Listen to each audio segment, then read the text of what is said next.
The 2026 Chevy Equinox is more than an SUV. It's your Sunday tailgate and your parking lot snack bar. Your lucky jersey, your chairs, and your big cooler fit perfectly in your even bigger cargo space.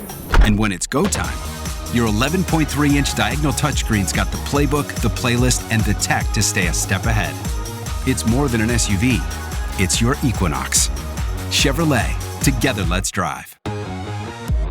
No one goes to Hank's for spreadsheets. They go for a darn good pizza. Lately, though, the shop's been quiet, so Hank decides to bring back the $1 slice. He asks Copilot in Microsoft Excel to look at his sales and costs and help him see if he can afford it. Copilot shows Hank where the money's going and which little extras make the dollar slice work. Now Hank has a line out the door. Hank makes the pizza, Copilot handles the spreadsheets. Learn more at m365copilot.com/work. This episode is brought to you by Palmolive. Family time isn't just the big moments. It's weeknight dinners, sitting around the table, everyone talking all at once. So when the plates are empty and the sink is full, use Palmolive Ultra. Palmolive's most powerful formula removes up to 99.9% of grease, leaving your dishes sparkling clean. And the new convenient pump makes cleaning even easier, so you can spend less time tackling dishes and more time together. Shop now at palmolive.com. This episode is brought to you by State Farm.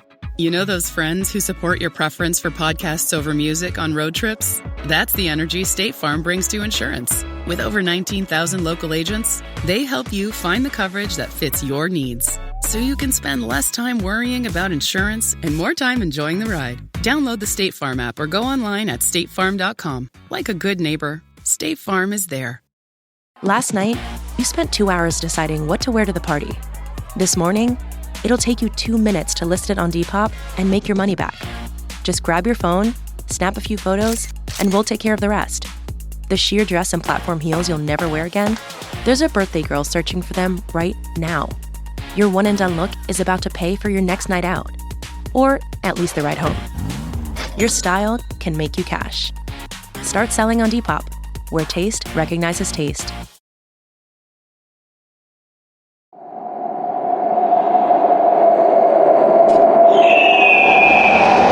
Hello and welcome to the Assassin's Creed Lorecast. I'm Teacup.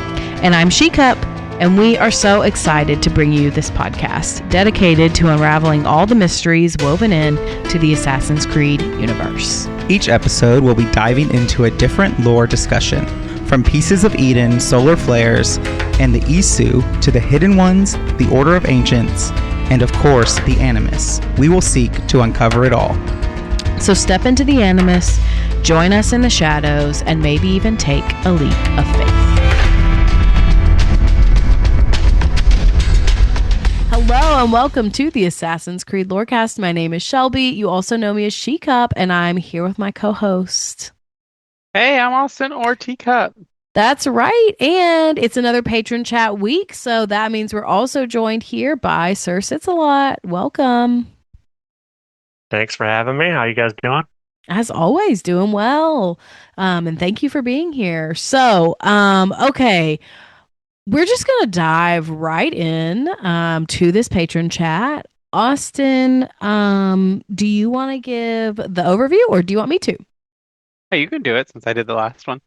Okay, sure. Yeah. So today on the patron chat, we are doing a little bit of a modern AU, alternate universe, and we're going to be talking about what characters from Assassin's Creed, it can be an assassin, a Templar, somebody else, I don't really care, what characters from Assassin's Creed would be an influencer, and what would their content be? Austin, SirSits, who wants to go first? I feel like this is very similar to what we did a couple times ago about podcasts. Oh yeah, it is kind of similar. Different, but have similar. An answer. Go ahead. An answer. Otto Berg is an influencer, and his content is DIY home projects. Okay, I can see that actually. I actually really like that. His content specifically, I think it's his niece or his daughter, is in the videos with him. and he's trying to teach her how to do it, and then he gets frustrated and just does it himself. I can see that. It's funny. Yeah, that was my first one. I could definitely see that. I feel like I have a lot of thoughts here. I feel like if Bayek ever had another kid, or if Kemu didn't pass away, he would be like a mommy blogger, but like the dad version, which I don't know if there is an equivalent of, but he would invent that. And I think he would just like be really into parenting and be like, okay, so I got this new ring sling for the kid and we're trying it out today. And I'm going to give you all a tutorial and tell you how I like it. I feel like that's very Bayek coded. He's secure enough in his masculinity to be able to baby wear. Today I'm going to push my son off a cliff.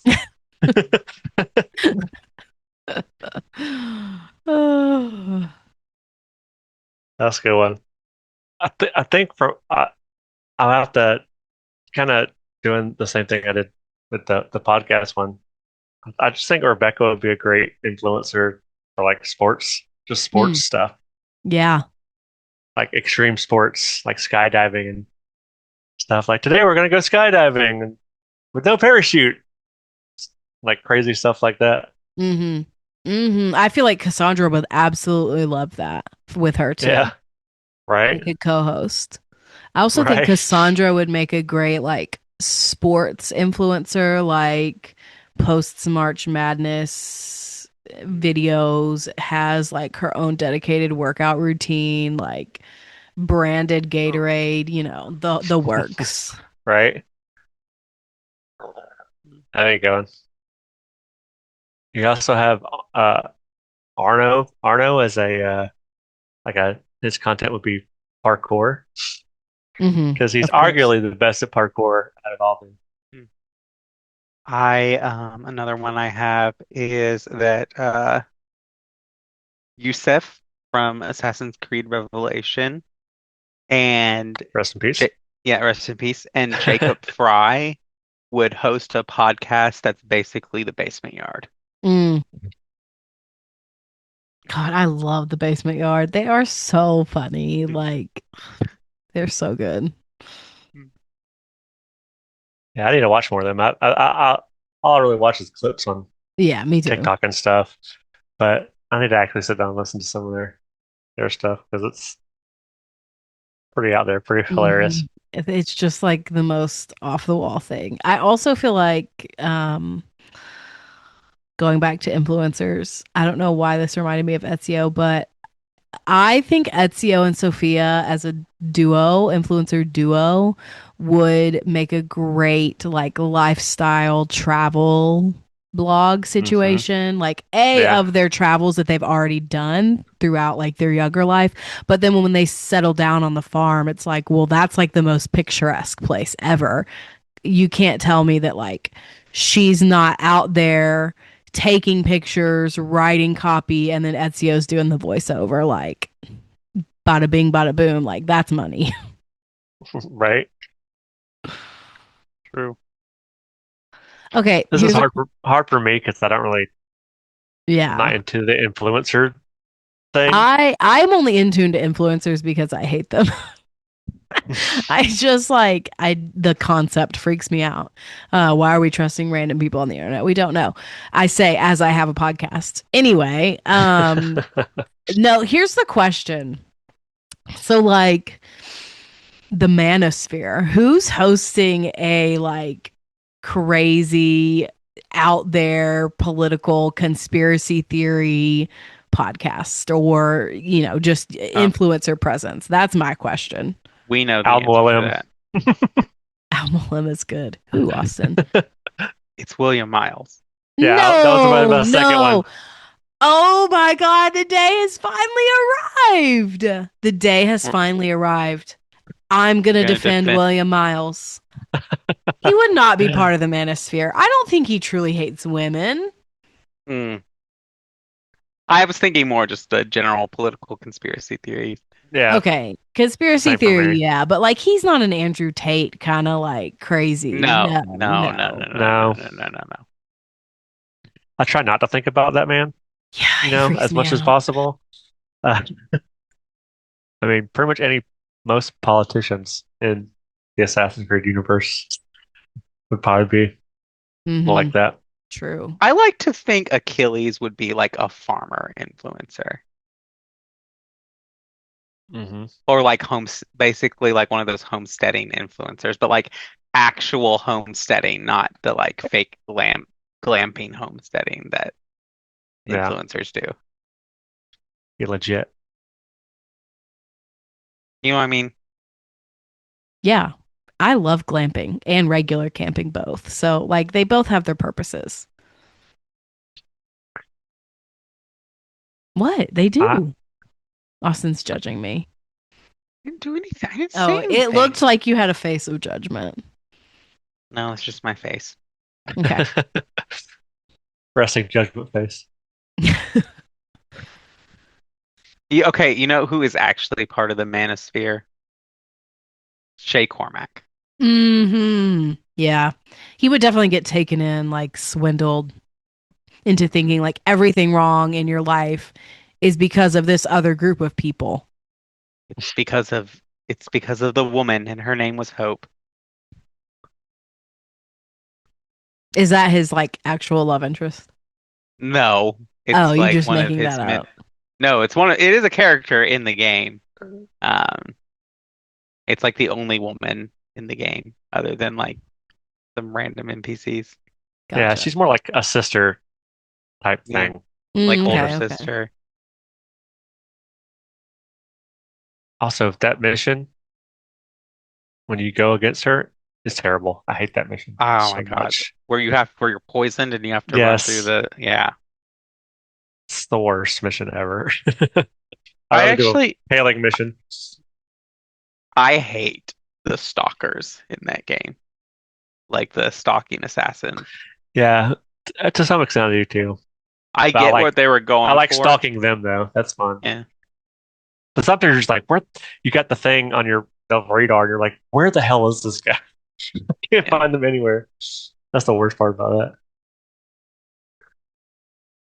It's the way I feel about those in the Cause of Waja DLC, the people that are just in the middle of a crowd and they'll come attack you. I hate those guys.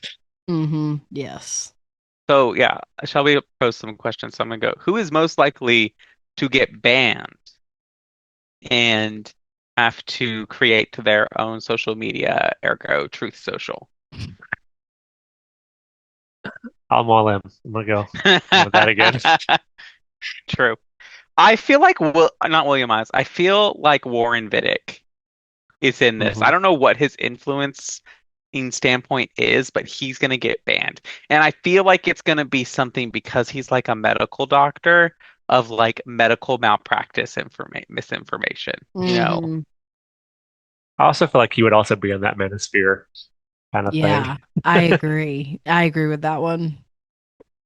Good old Vidic. We barely knew you. Who has a get ready with me? Well, I think the answer to that one is very obviously Aveline. Oh yeah, that's true. Yes. It's true. It's true. True. Aveline or any character that you can customize their armor. Yeah. So yeah. Aveline, Cassandra, Eivor. Bayek. Eivor would be happy about it. Yeah, Bayek. Eivor has one of those channels where they're always cooking in the woods. Mm-hmm. Or making those like Along making a fire pit out of twigs and Yeah, but like the weirdly Leaves. sexual ones, not the like innocent ones. The ones that Yeah. like slam the meat down suggestively. That's a put their Rub it. fingers in the chicken. Yeah. Yeah. They Meanwhile, Connor Kenway is doing a really good job of like actual cooking video in the wild, like yes. Yeah. no sexual vibes whatsoever. I also Okay. see Connor doing the chopping the big things of wood. Yeah. Yeah. I also think Connor would be one of the ones to get demonetized because he like his hunting video was a little too graphic and gory. Oh yeah. I also was thinking about this of like, I feel like Connor would also be like, I know he's not really an influencer, but I like to view him as like a proto-influencer. He would be like Steve Irwin. Of like he would go Ooh, and like teach, yeah. okay, here are all of these like animals, and this is where we get Yeah. with these animals, and like what we do with these, and all those kinds of things, and like Like, because like I do consider like Steve Irwin like had some influencer tendencies, and like he really like pushed conservation and like yeah. respecting nature and animals and other things like that, even though his platform was, hey, let me go wrestle an alligator. R.I.P. by the way. Yeah. Yes. Sadness. I also R.I.P. think Recipes. I don't know what he would get demonetized for, but I do think that Edward Kenway would either get demonetized or banned for some pirate behavior online. Yeah. And you know what? I bet Jacob would get banned too because he'd probably like film himself beating somebody up and then get arrested for it. He'd be like, he'd be like the Jake Paul. Yeah. Oh gosh, yeah. That would be Yeah. terrible. I try not to think about that man either. Yeah, there's just like a lot of Just shitty people yeah, just like cringy. in general.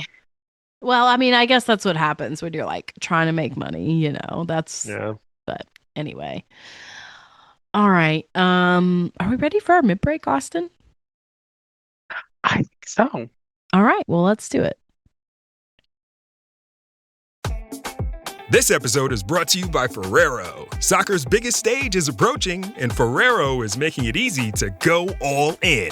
Pick any two Ferrero brands from Kinder Bueno to Ferrero Rocher, and you could win the $1 million grand prize, plus an exciting range of daily and weekly prizes. Don't miss your shot. Official rules apply. Learn more at GoAllInAndWin.com.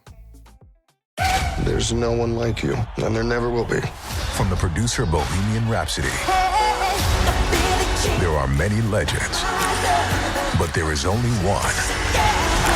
Michael, rated PG-13, in theaters April 24. Half Man, the new HBO original limited series from Baby Reindeer creator Richard Gadd, examines the tumultuous relationship between two estranged brothers, tracking the highs and lows of the pair over the course of 40 years. Starring Emmy Award winner Richard Gadd and BAFTA Award winner Jamie Bell. Half Man premieres April 23rd on HBO Max.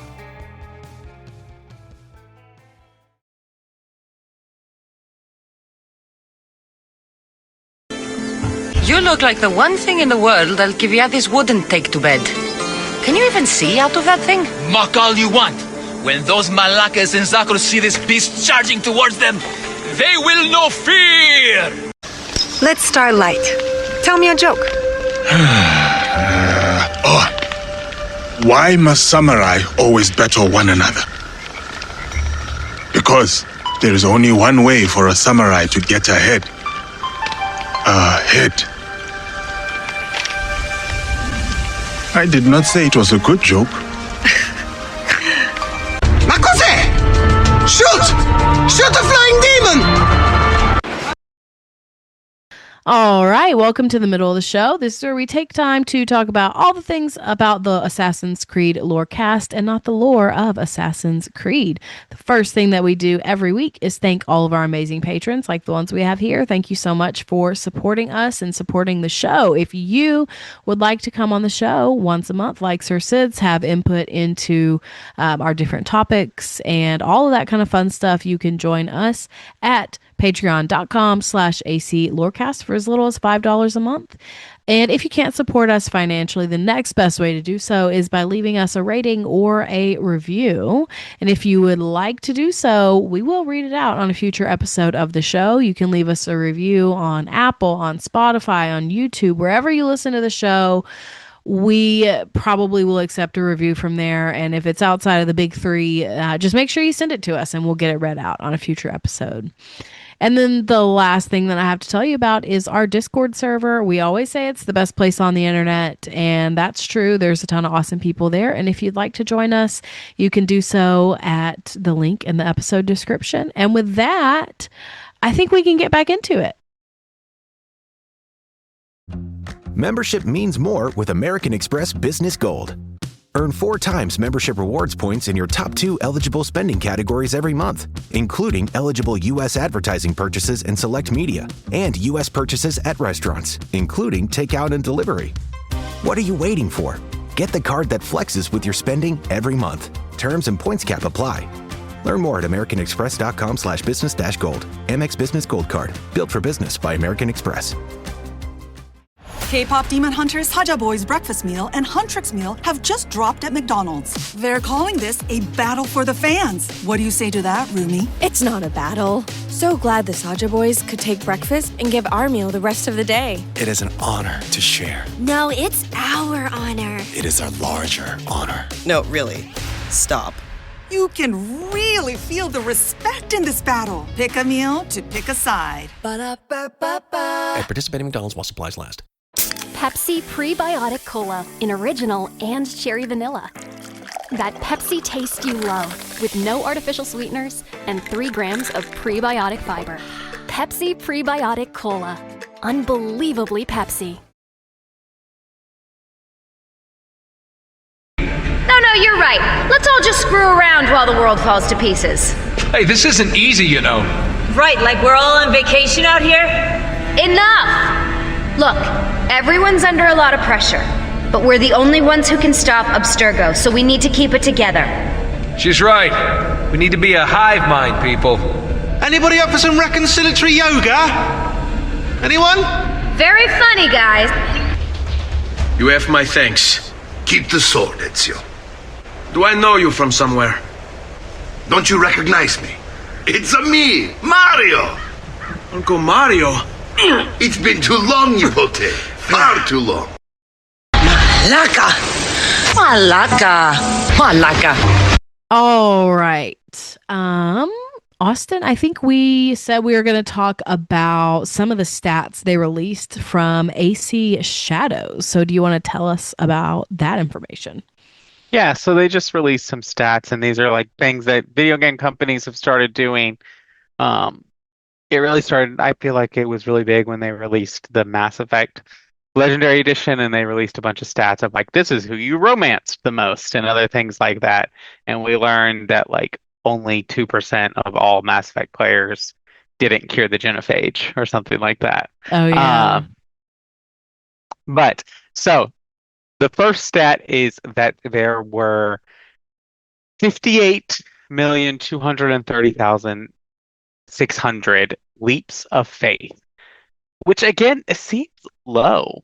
I don't know though, because like the leap of faith finding the viewpoints in this game, it didn't clear the map, so you're not trying to get them all. I guess that's true. It does clear the map now. Oh, okay. Well, it didn't when it launched. Yes, correct. I guess that's true. I don't really care about that statistic. Does anyone else care about that statistic? I mean, you can move on. You don't have to read them all if you don't want to. Yeah. The other one is the number one cause of death is in conflict from melee attacks. The stat that I want from this is how many of these deaths were Naue? Yeah. Oh crap. Like 9%. Oh crap, I'm in combat now. Oh crap, I got 2-shotted. Yeah, I think this like stat would make a lot more sense if it was, you know, like the old games where like you could get desynchronized from accidentally bumping into a townsperson. You know, like I'm like, well, yeah, most of the deaths I assume would be in combat, but okay. Listen, I feel like there are 2 number one causes of desynchronization in the old games, and one is detected in a no detection memory, Yeah. And oh crap, I accidentally jumped off the building. Yeah, that was mine for sure. The Number second one cause of death of desynchronization. Oh I had crap. a Oh no, lot. I didn't want to jump there. I had a lot of those in Shadows too. Like, just get where I want you to go, and you Yeah. just jump and fall and die. Oh. I call it failing at parkour. Mm-hmm. Because sometimes I just want to climb up a mountain. Yeah. And I can't. Shelby does this great thing when that happens to me or anything. It'll happen, and then she'll just go, "Hey, you died." Yes, because I like to annoy you. Because you like to annoy me. It's reciprocal. It's true. It's true. These are true I statements. feel like I do that to people too. Or it's like after they die, they're like, "Hey, look out!" Yeah, I do feel like when you're watching somebody else play a game, like it's just natural to comment on, "Hey, you messed up." Yeah. Over 4 billion targets failed. I mean, that makes sense. That's a lot. I didn't expect it to be that high. I mean, I think people underestimate the difference between a million and a billion. Like 4 billion is a lot. And 4 billion targets failed in 334 million hours played. It's a lot. I wish they had these stats for like Assassin's Creed 2. Mm-hmm. There's probably that. I don't know if they could even track that. Probably not.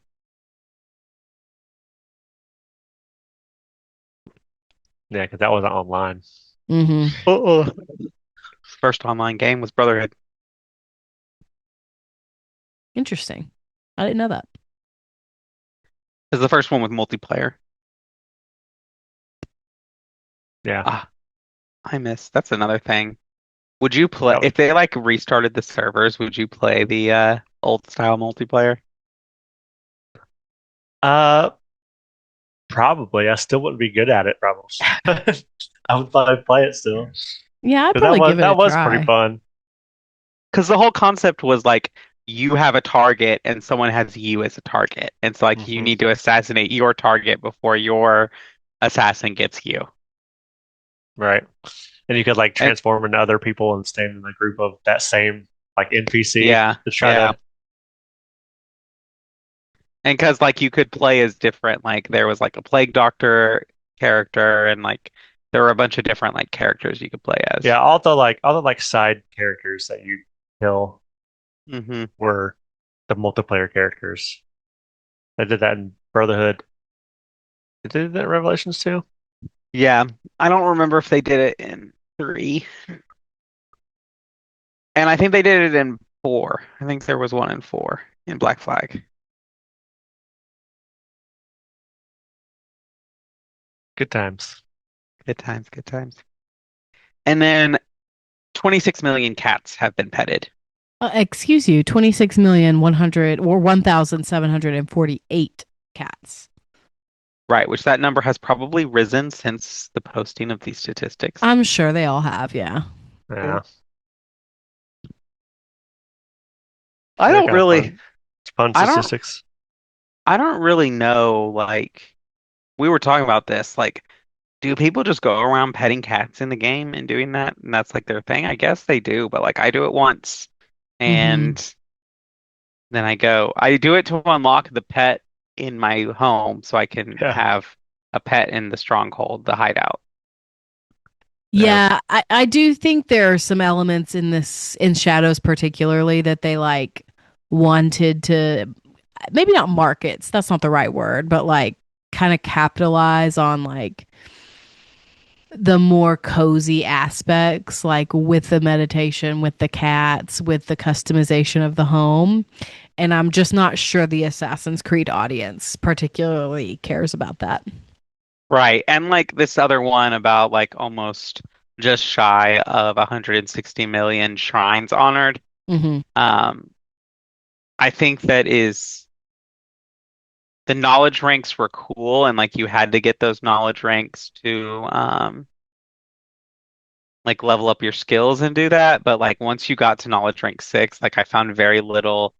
The game was easy enough that I didn't need those extra stat builder skill trees. So like I just stopped doing the knowledge rank stuff. Yeah, once I got to a certain point with it, I was like, okay. I didn't touch another one like for the rest of the game. So Well, I mean, I did it just because I wanted 100% everything, yeah, which I still yeah. haven't done. I haven't either. Maybe I'll go play the game. I don't know. Between my two files, I probably have, but not on the one singular file. Mm-hmm. All right, any other last thoughts? Otherwise, I think we could wrap it up. What I'll say about these numbers, just as like a little summary conclusion, is I honestly, they were a little bit higher than I thought they were going to be. You know, they acted like, oh, this game was such a bust. And I'm like, okay, well, you have like a quarter of a billion or a third of a billion hours played, like 334 million hours played in this game. Like, that's not nothing, you know? So, Yeah, I think that people talk about it being a bust, but it is one of the like highest played Assassin's Creed games of all time. Like, and it got there within the first like week of its release. And like, yeah, I think that it falling out of like the cultural mindset has more to do with like our attention span as gamers than it does for like everything else. Because just we get so much we have so much content that we're just moving on to the next thing so quickly. yeah. Yeah, I think the game that captures like the cultural moment is rare. Like that's the game of the year. That's not every game. Like, you know, people are still playing Baldur's Gate 3. We're still playing Baldur's Gate 3. Like not every game is going to still be played multiple years after its release.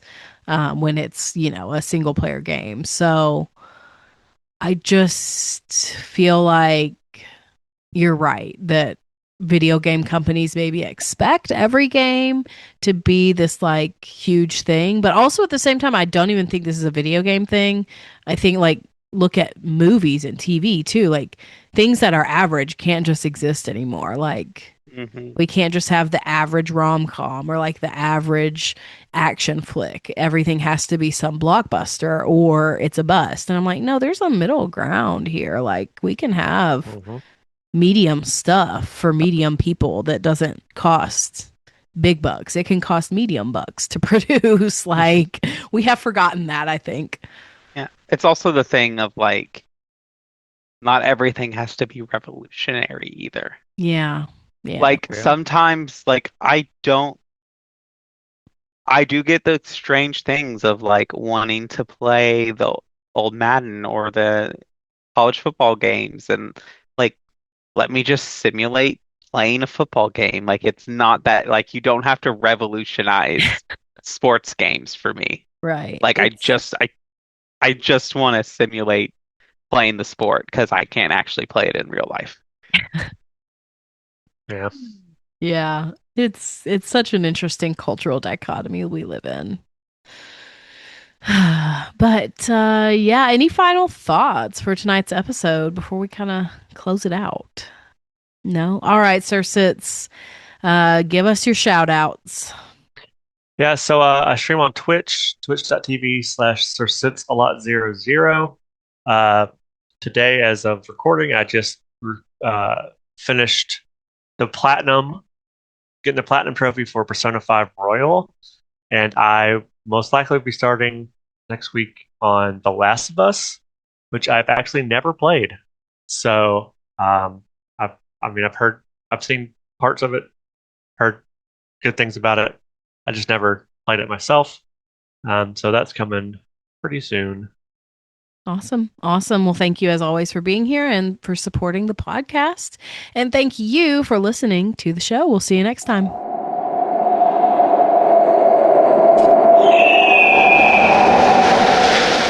Thanks for listening to the Assassin's Creed Lorecast. If you have any lore questions, theories, or topics you'd like us to unpack, join our Cups Podcasting and More Discord server. It is the best place on the internet. You can also support the show financially and ensure its continuation by becoming a patron at patreon.com/ACLorecast. If you enjoyed the show or learned something new today, please subscribe, leave us a review, comment or rating, or join our Patreon. The Assassin's Creed Lorecast is part of the Robots Radio Podcasting Network. If you enjoyed our show's intro or outro music, give a big shout out to Pipeman Studios. And until next time, Assassins, and remember, stay in the shadows to serve the light.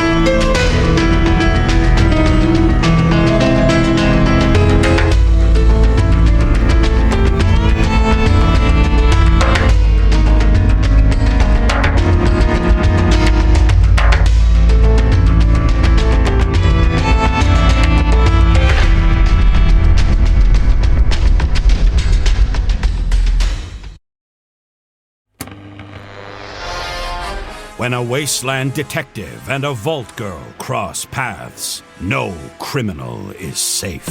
You're both under arrest. Don't move a muscle if you know what's good for you. Based in Bethesda's Fallout series, follow Walter and Bunny as they traverse the Texas Commonwealth and New Vegas, busting big crime rings. We'll need all we can to expand into Vegas territory. And surviving anything the wasteland can throw at them. It's him! It's the Mothman! Featuring a series of nail-biting narratives and guest stars from across the Fallout community. It's anybody's guess what thrilling case is up next. War never changes, does it, Bunny? No, it certainly does not. True Vault Escapades, a Fallout audio drama. Available anywhere you get podcasts.